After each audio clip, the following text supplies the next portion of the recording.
We hear things like Mr. Dodik's comment that Muslims had made up attacks during the war. That's what people worry about when they worry about this place becoming tense.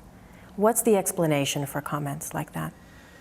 I will explain that comment, but before doing that, I have to ask you, why isn't the same attention given to other leaders from other groups in Bosnia when they make controversial comments in the region and worldwide about the situation?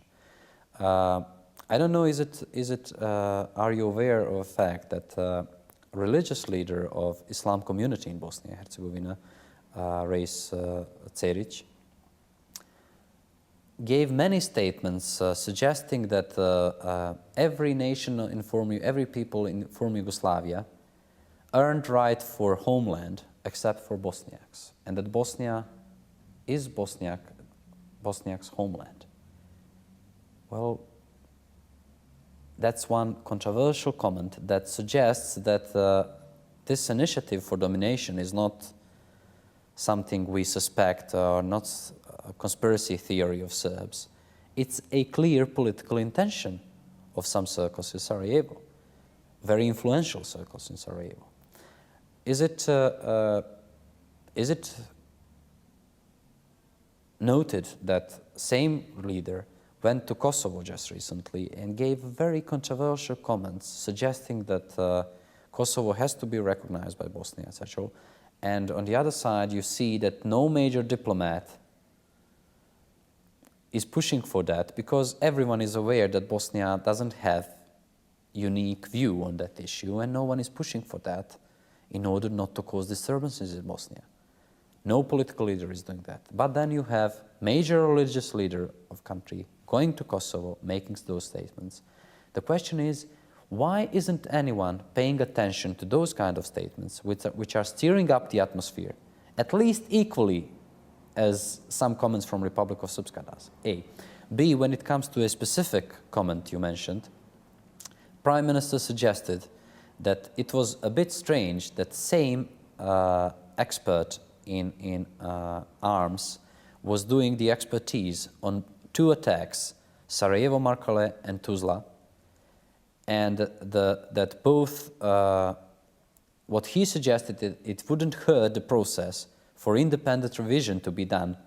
And he said, will it be some German revision institution qualified in doing such things, American, anything like that? I will sign it immediately. Let them check the facts once again. What's bad in that?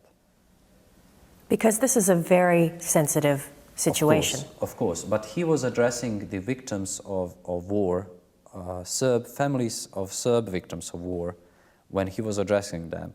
And Serbs generally feel that picture of war is very black and white. If you look at the facts, the only, let's say, the only facts about figures of war that were published so far and that are consistent and have some system behind them is the study done by Mr. Tokača and his center in Sarajevo. Mr. Tokača is Bosniak himself. His center is placed in Sarajevo. The results he found about victims of war are suggesting that close to 100,000 people were killed, and that the majority of them were Bosniaks, but not 90 or 95%, as some people like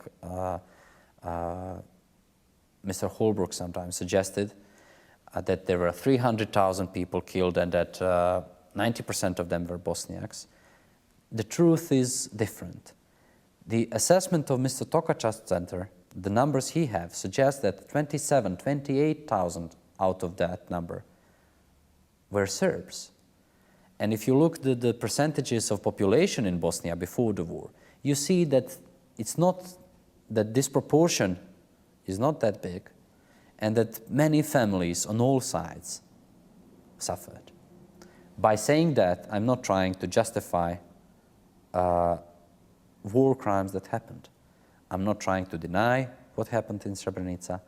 I'm not trying to undermine the suffer of innocent people that were killed on Bosniak side, on Croat side.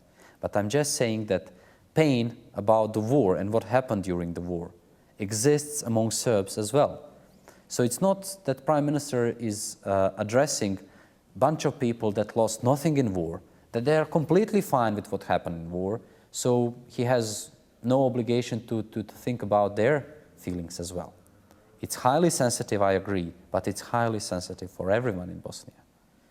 And that is something that, because of that black and white picture from war period, people sometimes don't get.